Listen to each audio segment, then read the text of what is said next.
Good morning, everybody. I'm delighted to be introducing Sarah Sands this morning, who's written this beautiful book, The Interior Silence. Sarah is a journalist and author, former editor of the London Evening Standard and the Today programme on BBC Radio 4. Until not that long ago, this book is too good to read quickly.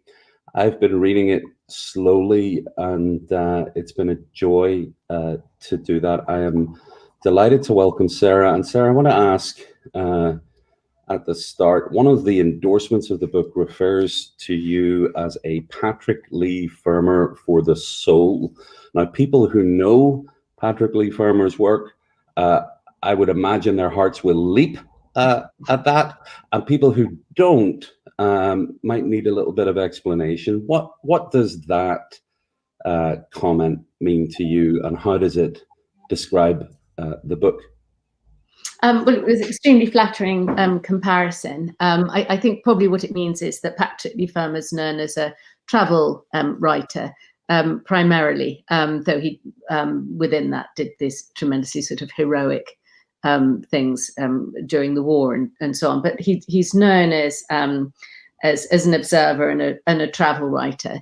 I think when it says that, and this is partly a travel book. You know, I do go to 10 monasteries around the world and some beautiful places and sort of describe and observe those. But I suppose it's that I'm doing it with this underlying quest for what it is that the monks know and that they can teach us. And actually, Patrick Leigh-Fermor did do a little bit of the same. And my inspiration really for this was one night when I was constantly on my phone all night waiting for the Today programme, running orders to come through, and I couldn't sleep, and I picked up a book that I didn't know by Patrick Leigh-Fermor called A Time to Keep Silence, and it was about some visits he made to some monasteries, and I was struck by the sort of contrast between his life, which was very sort of active and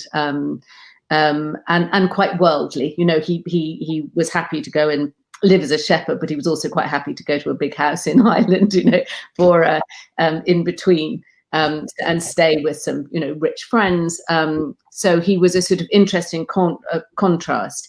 But there was what this book sort of showed was this sort of still small voice of thinking of just wanting kind of peace of mind, you know. So for all his as I say, sort of active life and his parties and his sense of achievement, you know, he wanted some sense of just being, and that's what he was looking for. So it was rather a sort of poignant yearning that I picked up from this book and sympathized with.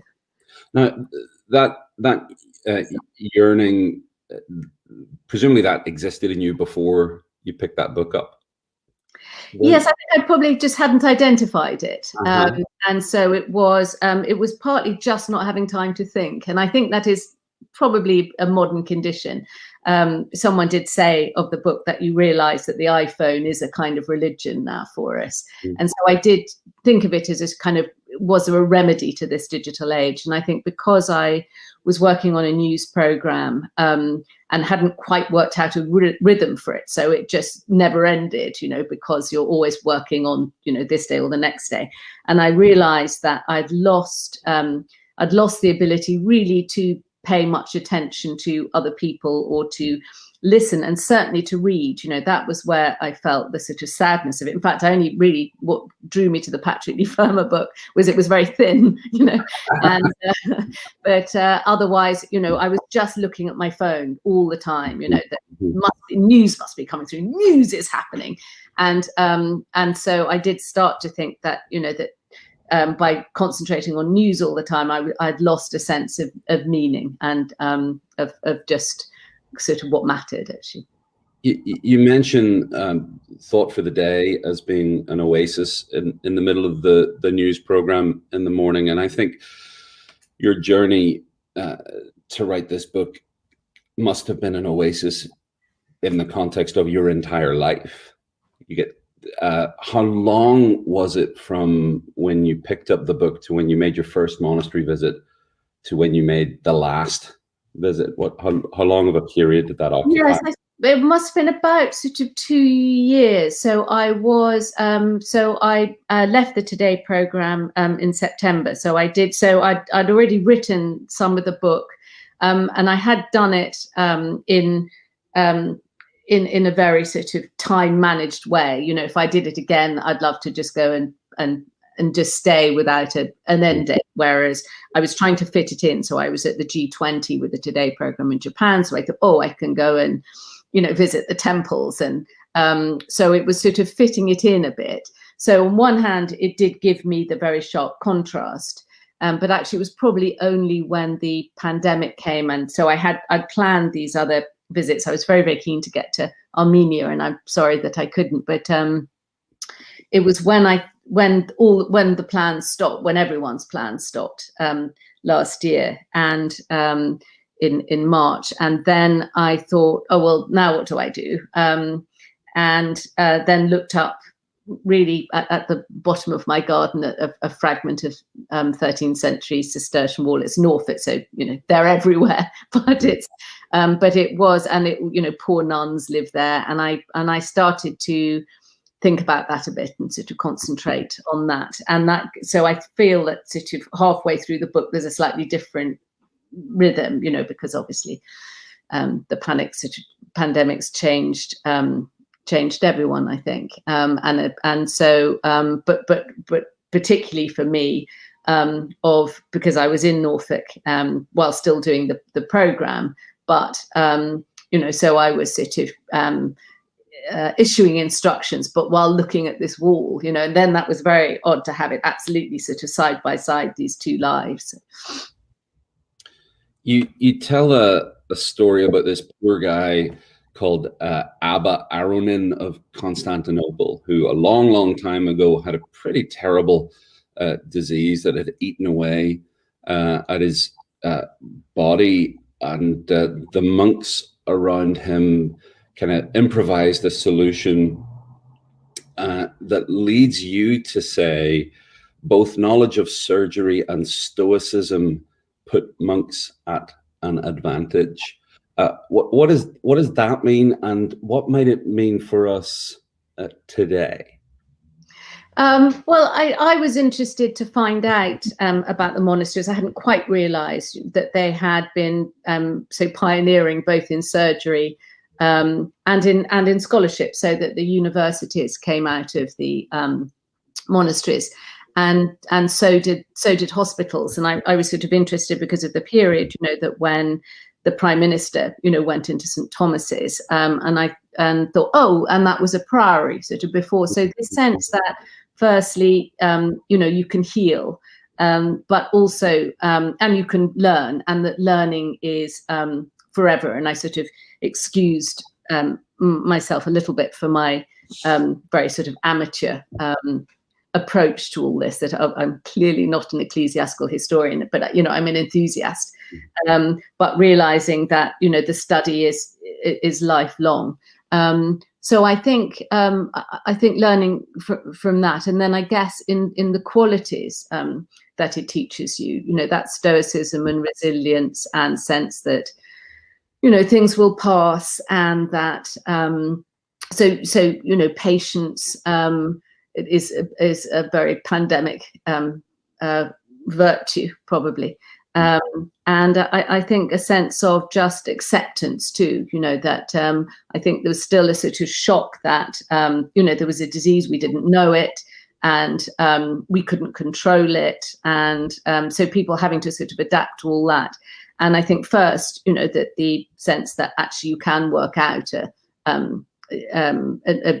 medical ingenuity which will find a way of treating this, but also, you know, an acceptance, you know, actually of mortality is one thing that I think, you know, the fact that we've been talking about, you know, life and death for the last year is extraordinary, because, you know, no one mentioned it before. Mm-hmm. Yeah, well, you say acceptance of death is something the world must learn anew, and that's one of those phrases that you know, sounds wise on the face of it, and I feel that way too. But why do you think it's important for the world to learn acceptance of death anew? Well, I think one thing is the appreciation of life that comes with it, but also I think that the that some of the sort of fear, and this will come up, in your book and later with Claire Gilbert, actually sort of facing illness. And actually, I was thinking even today of the death of Helen McCrory, the actress, and the word that was often used was fearless, about her.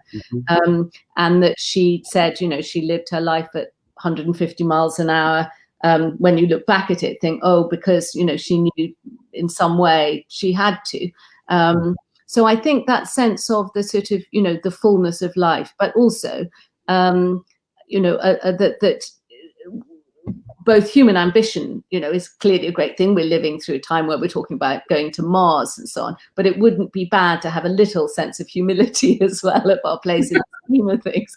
And I remember the moment when, Boris Johnson had said, no, we're going to crack this. No, we're going to sort this out. No, it'll be over in 3 months. And then he suddenly made this speech saying, we need to be humble before nature.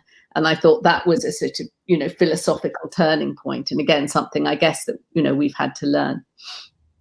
So for yourself, if you wouldn't mind going, a little deeper in terms of your own personal feelings about this, how has this journey changed your perception of death? Well, I suppose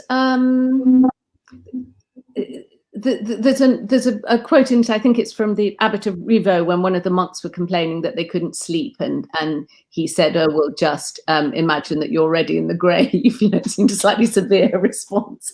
But I suppose, both birth and death, and I've seen, during the pandemic, some sort of a tragedy at sort of someone I know, but also I guess trying to make sure that it's that we sort of live well. And actually I've got a very elderly father who read the book and then really wanted to discuss death afterwards, and I said, well, let's not do that now. But then thought, no, if you want to talk about, that, and again, we're discussing it today with Prince Philip, that you have you probably obviously only understand your life fully at the end of it. And so that thing about how do you want to be remembered, how do you want to live, and starts to count for more than just things like so reputation and all that sort of thing matters more than perhaps power and money. I have a friend who's a songwriter who has a song about the first date that he had with the woman who became his spouse. And she's a very wise woman, and asked him during that first date, how did your last few relationships end? Because she had tuned into the fact that you can learn a lot about somebody. Around very good question. And, did you learn what would you now consider it a regret? Did you learn from mistakes and so forth? And they kind of made a playful commitment to each other at that first date that they would start with the ending, and that be realistic. Everything has an end. Everything has an end. Everything has an end. Yeah. And they've been together well over 2 decades now. It seems to me that there's the death that we conventionally understand as death and the end of our physical lives, and then there's all these other deaths and limitations that can happen in the course of a day, that can either be things we respond to with complaint or fighting against it. And I'm not talking about injustices, those There's a different. I'm talking about the natural course of life, and there's an echo in the book where I think you're in Japan at the time, and breakfast is at 7 a.m. and at 7:01 a.m. you get contacted by one of the monks asking why you're late for breakfast. So what? And that seems to me that this timekeeping thing is a form of death, a form of limitation. So would you talk a little bit about what's the relationship between strict timekeeping, or more poetically, the rhythm of monastic life that does have some pretty strong, this has to happen at this time and this happens at this time. What's the relationship between that kind of strict timekeeping and the unbridled freedom of the heart that many of the monks and nuns and people who live with this kind of rhythm in the outside world that I've met seem to have? Yes, it's a very good point. That sort of freedom and joy within, with these constraints outside. And actually, it's sort of interesting on the timekeeping, because actually I'm used to very strict timekeeping because of the Today program. You can't. Everything has to be timed exactly. And if you go over the pips, that's a very heinous thing to do. So I sort of understand that sort of time, but what I hadn't got used to was, but that's sort of more mechanical. And somehow with the monks and the nuns, it was more about this sort of external discipline, which allowed you then this internal life. And I was interested, actually going to Tyburn Convent in London, and I was talking to two nuns, and one of them turned to the other and said, do go if you need to. And I was sort of slightly surprised, because nothing externally had, there was no external sign that she wanted to. She hadn't looked at a watch, or there'd been no external sign. And I said, oh, how did you know that? How did you know to say that? And the nun said, oh, I sensed it. I sensed that she was perturbed. And so what, the sort of quality of sort of internal sensitivity and sort of nuance you must have to be able to absolutely judge without any external sign or what's happening. Whereas, and I compare that today, where I'm going, 6:49, you're going over to someone just knowing how another person feels. So that, so I admired and envied that, and I think just being much more open and intuitive towards other people, which is a kind of consideration, which again is something that I sort of lost, I think, in my iPhone life, was really interesting. And I think the other thing was that it taught us that while we're all saying it's terrible, we can't travel, we can't go anywhere. We're imprisoned, and so what we see as imprisonment, and what happened in those monasteries, where no one traveled, but the sort of spiritual imagination, was the horizons were extraordinary. And I remember describing to a nun at Quidnam in Norfolk where I'd been. So I went twice, and at the beginning I went to see her, and then I came back and I said, oh, I've been to Montserrat, and I've been to, I saw the Black Madonna, and I've been to all these places. And she was, sort of delighted and wanted to hear about it, but there was no sense that she wanted to go. She said, but I'm happy, where I am. And I always loved that quote from Wendy Beckett, who came from that nunnery, and when she was asked by a television person how the nuns felt about her having such an interesting life, because she was on the telly and she went to all these places, and she said, oh, they feel sorry for me. And it was such a sort of charming and a counterintuitive thing to say, but it speaks to the fullness of the inner life, I suppose. So there's two places I want to go with that, and before I say that, just to folks who are watching and listening, in a few minutes we'll be opening this up to questions, and if you have a question for Sarah, please type it into the comments, and then I will look for it and read it out.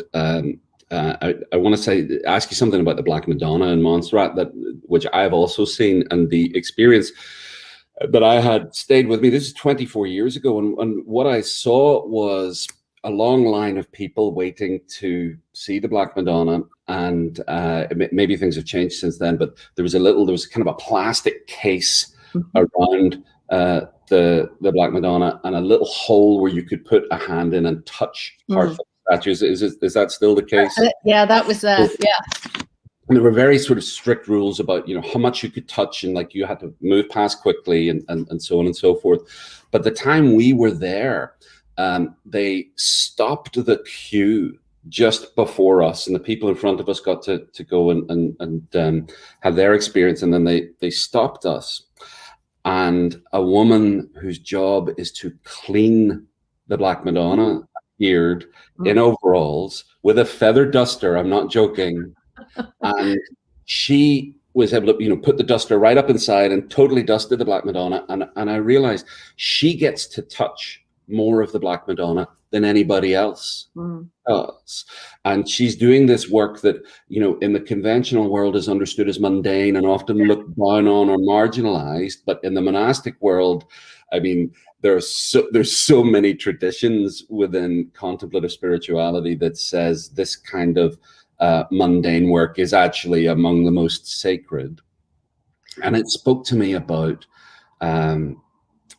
the term that's kind of become a cliche, but I think is profoundly true: the sacredness of the ordinary and the ordinariness of the sacred. This book that you've written is not what might be called like a highfalutin elite spiritual book. This is a book for people who live in the real world, like this woman who cleans the Black Madonna. And I'm wondering how this journey has affected the way you think about your previous work and the way news, so-called, is handled, and what we call the media. And I would presume you don't think that these two worlds should be kept separate, but we have not yet seen a truly contemplative news media program. And I'm sure you have lots of thoughts about this, so I'd love to hear your thoughts. Yeah, that would be a thing, the contemplative news program. Because I don't know whether news just is by its nature sort of antithetical, because it's always excitable. It wants, the new thing all the time, and it and I always think, with stories, it takes time to settle before you really understand what happened. Finally it becomes history, and then you have a sense of what happened. And I think, all those sort of contradictions of, that news tends to sort of follow a script a bit, and it doesn't always allow people to, change their mind, or that there are sort of contradictions. Actually, it was something President Obama said when he was talking about sort of news and judgment, how quick we are to judge people, that, someone can be both a sort of, bloodthirsty ruler and a very good family man. It doesn't sort of allow contradictions in the same, in the way that I guess is true of humanity. So it's both, factually right on, I hope, on one level, but it's not the whole truth. I think that's the point. And I spent some time thinking about this actually in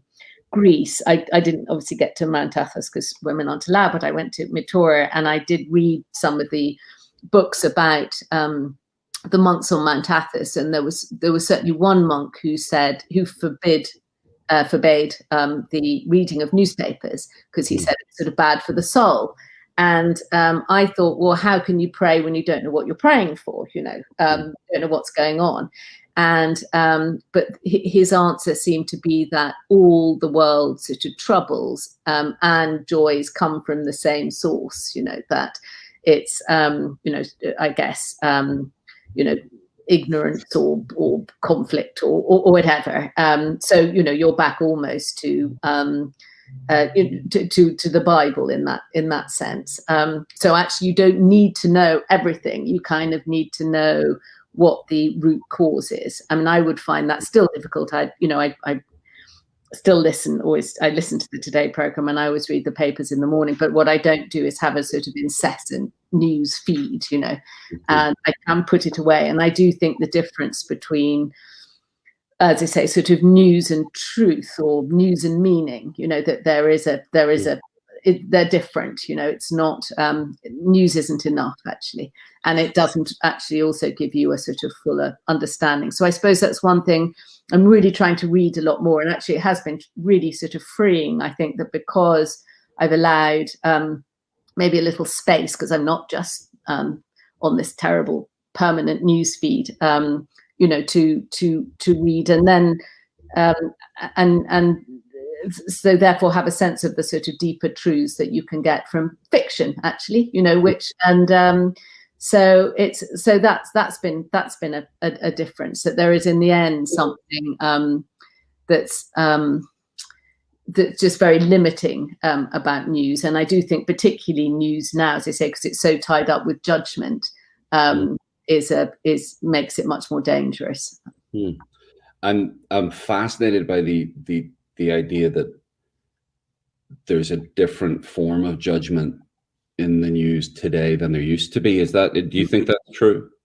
I think that is true. I mean, that's primarily social media, and actually it's why I still would value the sort of Reithian ideal behind the BBC. And actually one thing I wanted to do was go and set up, sorry, I'm just trying to get out of this sunlight.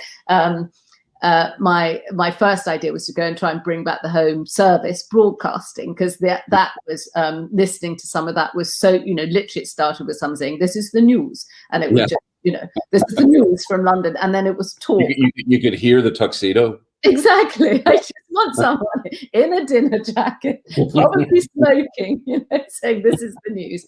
But the joy of it was that there was no, by that total formality, and because it was absolutely on events. It was this has happened. There's an election here, there's a war here, sort of thing.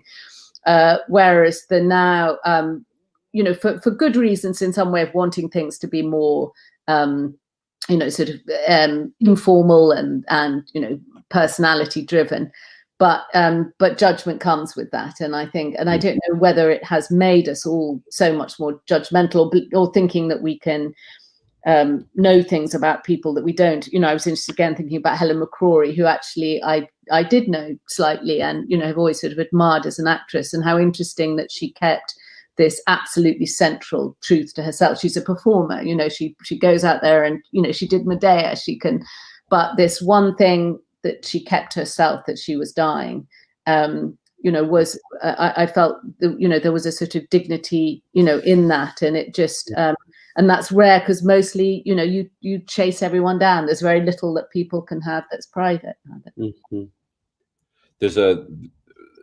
There's more I'd love to ask about news and judgment and so on, but I'm gonna hold that for now. Maybe we'll have time before the end. I've seen some questions are coming in. I'm gonna ask you one more question, and then folks watching and listening, please do type your questions into the comments, and we'll get to as many as we can.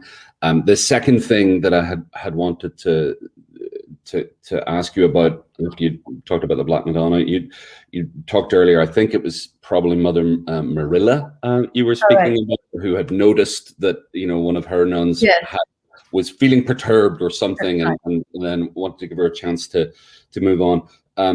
You say that Mother Marilla fears that those of us in the busy world might mistake the structured thought of monasteries for boredom. The first thing that is taught in monasteries is not to waste time.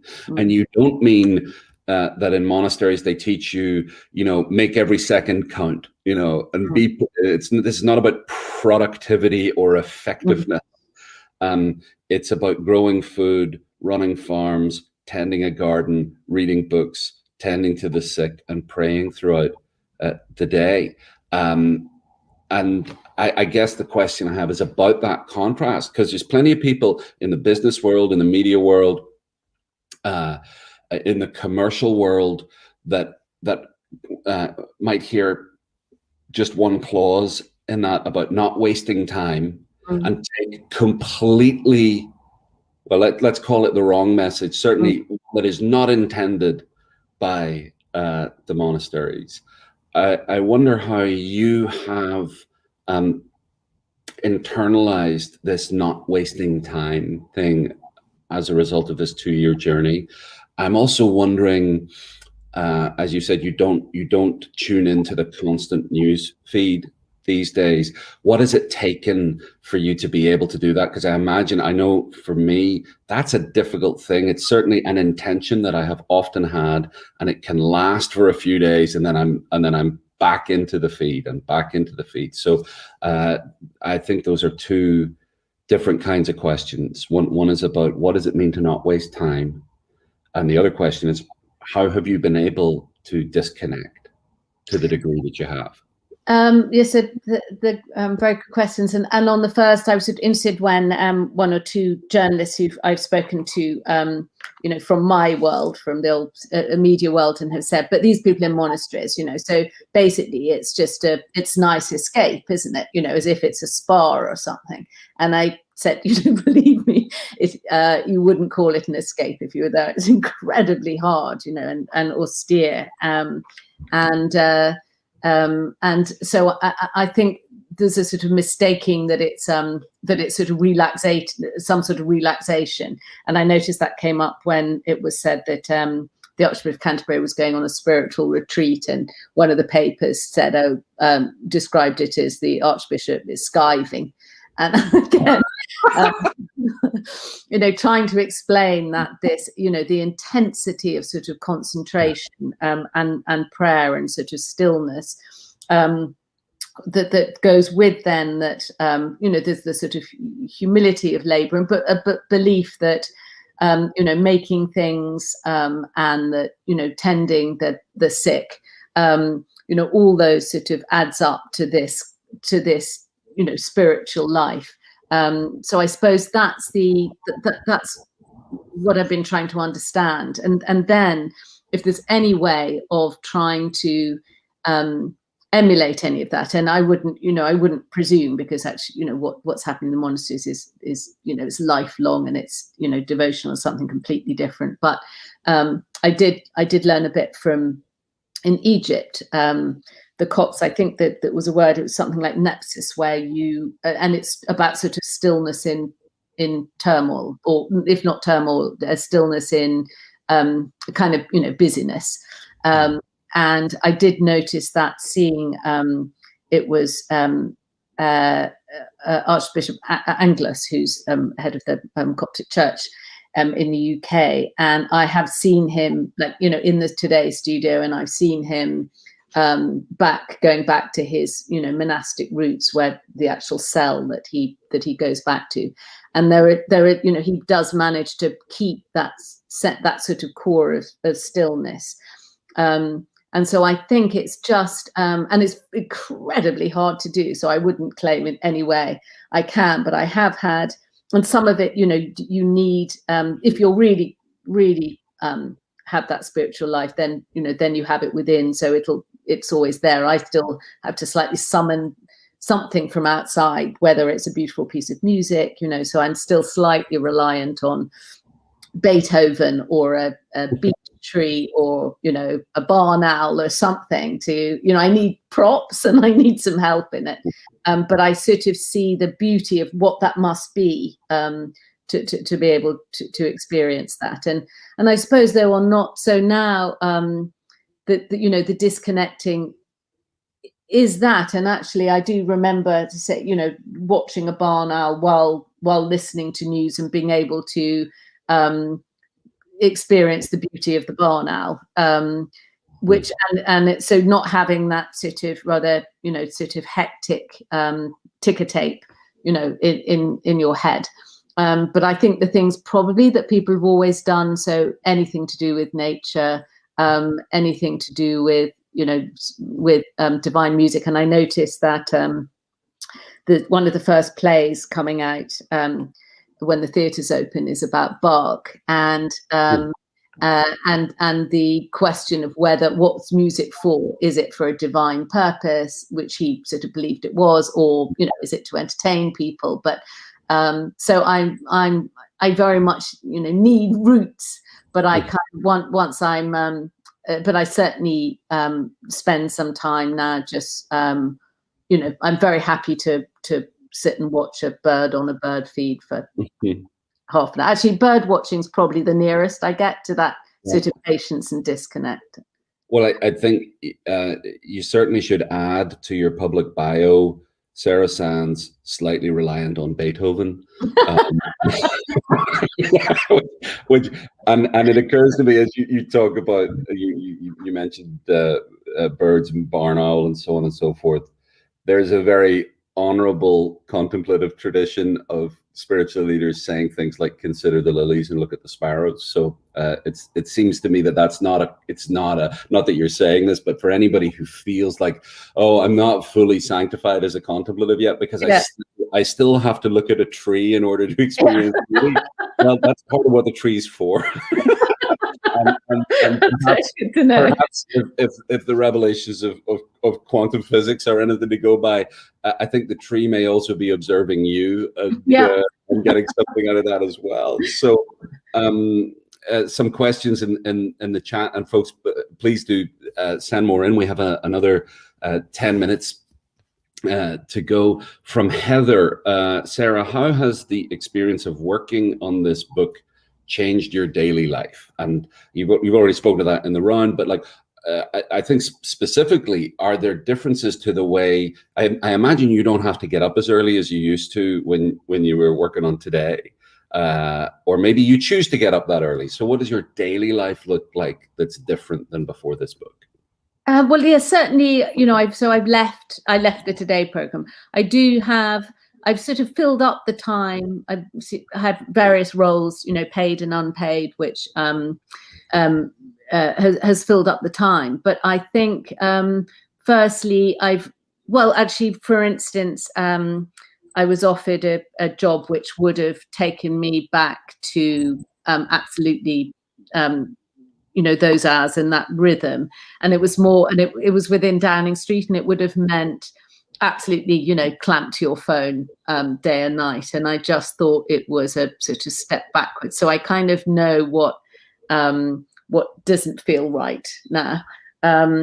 But so I think, what I've learned is, I hope a sort of more joy in what matters. But some of those things are just lucky. I was lucky enough to have a grandchild during lockdown.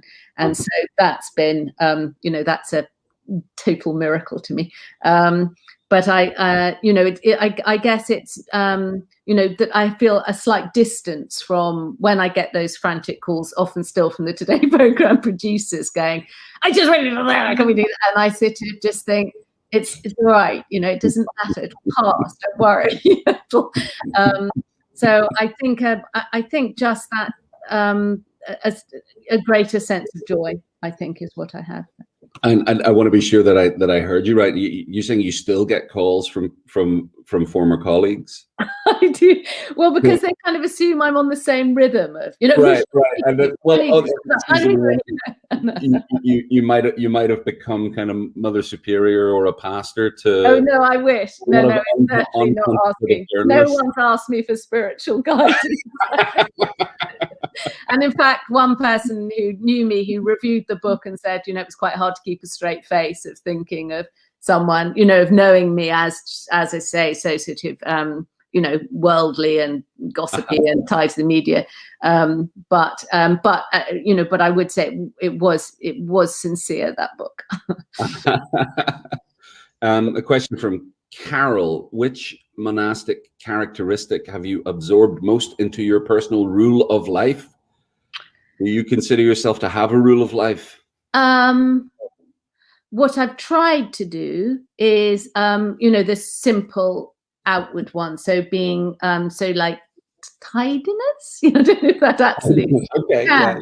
But I actually have, tidied, as a lot of people have actually during lockdown. But I kind of think I need, if I have a sort of order around. So I've I've tried that one, and I'm clearly very aware of my failings. So I don't know if that counts as humility. I think humility is too big a one. I would say I have tried to be tidier. So I imagine some folk might respond to that as, oh my goodness, she's saying cleanliness is next to godliness, and lots of us grew up, or some of us grew up with that being used as a sort of a punishment or a puritanical stay within the lines. And of course you don't mean that. You mean something, I think, more like you talked earlier about the spiritual imagination is free to travel, and people who either live in monastic life or have applied that within the outside world may more easily intuit, I don't actually need to get on a plane to go visit somewhere, that the spiritual imagination can actually be set free by limitations. And I imagine it's the same for the tidiness thing. Can you speak a little bit more about how tidiness is a liberation? Yeah, I think tidiness is almost like a sort of metaphor, that instead of just trying to cram everything in, to your life or your, I think, a sense of just, paring down and concentrating on, the things that matter. So actually, even by, my bedside, I just have, one book at a time, rather than just a sort of, and it doesn't mean, of course, great people can have messy rooms, but it's sort of trying to internalize these qualities. And actually, that was one thing I was taught by the Japanese monks, who said, so the first thing they're taught when they first begin orders is tidiness. It is one of the first things. And I noticed, when I was staying at the monastery, and at that monastery, and you have a mattress on the floor, which they then roll up and put away. And outside I'd left my shoes, and each time I came back, they'd been put straight, and so I learned now to sort of put them straight. And I don't know whether that, and so what they teach is that this sort of basis of harmony. So I guess, there's little things that you can apply, but then, but also it's on a sort of bigger scale of, you just don't need all this stuff, that's the thing. You need much less than you think you do. And I think the other thing, as I say, is that sort of patience. So whether it's bird watching or, I'm looking at reflections in a pond or something, just something that gives you that stillness. We're moving toward wrapping up. I have two more questions I want to fit in. One from Peter Barrett, who says, you said thought for the day was an oasis. Any particular highlights or speakers you particularly enjoy, or if you want to avoid having to identify them by name, what type of thought for the day did you appreciate the most?